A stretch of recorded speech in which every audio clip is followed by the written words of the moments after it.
These filaments used to be plastic bottles, and they're being turned into polyester. The fabric makes up more than half of all of our clothing. And one company in India called Sri Ringa can turn about 1.5 million plastic bottles into polyester in a single day. That is going to be almost more than tripled in the next couple of years.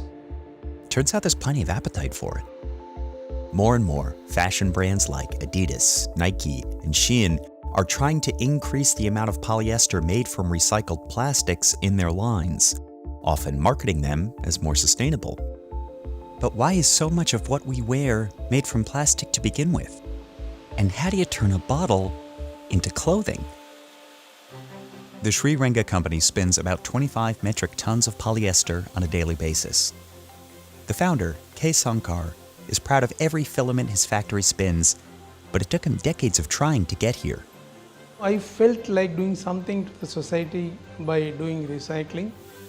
Today, he runs the business alongside his son, Senthil, who quit his job in IT to help his dad. I wanted to be an entrepreneur, and I wanted to be an entrepreneur in India. Globally, we produce about 600 million of these bottles every year, and most of them are not recycled.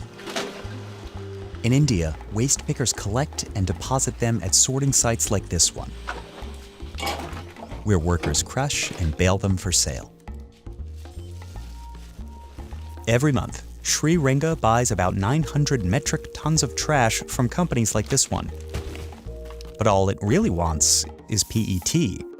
That's short for polyethylene terephthalate, one of the most common types of plastic. At Sri Ringa's factory, the first step to getting it is separating the valuable bottles from the caps, labels, and glue. Mixing in other plastics could ruin the final material. But getting to pure PET is pretty time-consuming. We have a lot of advanced sensing technologies which are used to separate PET, PVC, all the other plastics. Bottle caps are usually made from polypropylene, a kind of plastic that Sri Ringa doesn't recycle.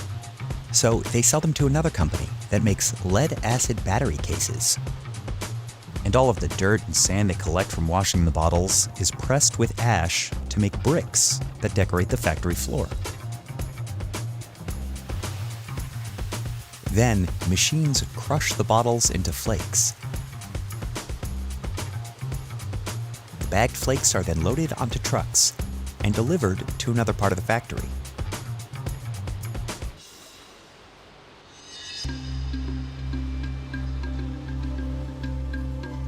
Here, they are crushed again and passed over a sieve shaker, a machine that sorts the flakes by size, making sure they're no larger than 14 millimeters. Smaller particles falling to the shaker's bottom are used again to make PET pellets. But the flakes still aren't 100% separated. After a quick rinse, machines transfer them into a float tank. Here, the PET will sink, and other plastics can be skimmed off the top. They are then washed 10 times to remove any remaining dirt and glue. Nothing is wasted in this factory. That water is again used back. The plastic is rinsed one final time, leaving behind clear flakes, which are dried and loaded into these sacks. Now, it's time to turn them into fiber. And PET is uniquely suited for this purpose. It has long chains of molecules that hold tightly together, creating lightweight, flexible, and strong materials. The length of those molecular chains determines whether the plastic is used for things like bottles, packaging, or textiles. Chemically, PET and polyester are the same thing. Making fibers starts by melting the plastic flakes with colored pigments, a technique known as dope dyeing. The combined goop is then pushed through a spinneret, a metal plate with hundreds of small holes that can be adjusted for thickness. When it melts and comes out, it comes in the colored form. We don't use a single drop of water, we don't use energy for our coloring process. Sri Ringa currently makes 200 different colors of fiber. As they exit, the filaments cool and dry.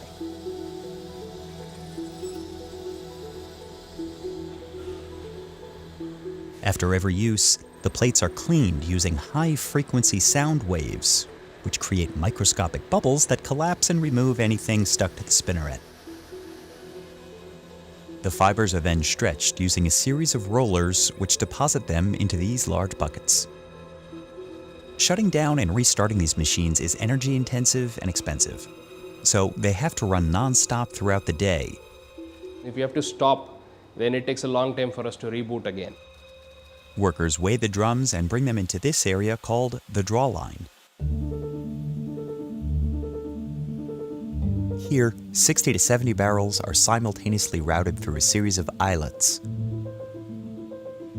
pulling them into parallel strips.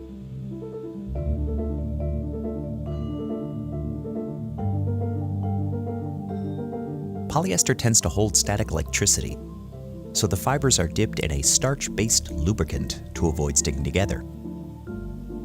Another series of rollers makes them up to 4 times longer. And yet another set of heated rollers stabilizes the fiber into its stretched state. This machine crimps the fibers, giving them a wavy pattern and making them easier to combine with other textiles like cotton. The finished fibers travel to the top of this platform where they are cut down to a manageable size. Finally, they are compressed, baled, and shipped to another company for further processing.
Experiment. When scientists at the chemical company DuPont developed the first synthetic fibers in the early 20th century, they were celebrated as major scientific achievements that could replace silk and cotton. Modern fabrics of today are all chemistry and a yard wide. Before the breakthrough, the U.S. imported over 90% of its silk from Japan, using it mostly to make stockings. But all trade ceased during World War II, collapsing the silk market. After the war, nylon stockings became a cheap, popular substitute. Free nylons just for the scramble. And in the 1950s, polyester was billed as a magical, man-made fabric that wouldn't wrinkle. For a new concept in fashion, clothes that pack well and need little care. In the 1970s, it became cheaper than cotton, and fashion brands embraced it. The material was strong, flexible, easy to dye, resistant to heat and stains, and quick to dry. In the 1980s, cotton was the world's most popular fiber. But over the next few decades, polyester came to dominate the industry and is expected to keep growing, with the majority of production outsourced to Southeast Asia. The popularity was fueled by fast fashion brands like Gap, H&M, Zara, and Forever 21. In 2020, the world produced enough polyester to fill about 2.5 million garbage trucks. Less than 15% of that came from recycled material. And one study showed that a single truckload's worth of clothing goes into a landfill or incinerator every second. To bring that stat down, more and more brands are working with recycled polyester made from plastic bottles, including Adidas, Nike, Zara, and even Shein. In early 2024, more than 120 clothing companies pledged to increase their use of recycled polyester. Sri Renga launched its own recycled clothing brand in 2021 called Ecoline. Most pieces are made of 100% recycled polyester, but sometimes they're mixed with cotton. So once the fiber was made, making yarns and fabrics and garments was just an extension. Everything is still made in the same facilities. Workers connect hundreds of bobbins to a machine that weaves the yarn into sheets of fabric, which then head to inspection. If there is some defect that is found, it will be marked with a mark.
and feeds them into a machine that turns them into what's called a fiber web.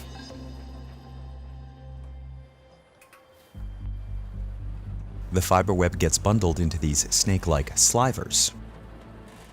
The slivers are then spun into ply yarn, the building blocks for any new garment. Finally, a machine knits a new sweater based on a computer design. Shoppers pay about $65 to recycle clothing here. How do we help consumers think about their clothes differently? Well, that's one of the reasons why we have a glass box doing research in a shopping mall. The H&M Foundation partnered with the Hong Kong Research Institute of Textiles and Apparel. That investment allowed the company to license and install the technology at one of its stores in Stockholm, where the company is headquartered. H&M calls it The Loop. Here, shoppers pay only $18 to see the recycling process in action. That's about the price of a new pair of the brand's sweatpants. That's how it comes out. And then this is the only part that has to be removed. Virginia, the technician, trims the extra yarn and the garment is ready to go. It seems like a perfect solution, but it takes 3 days to recycle just one garment. A factory like this that can recycle thousands of tons of clothing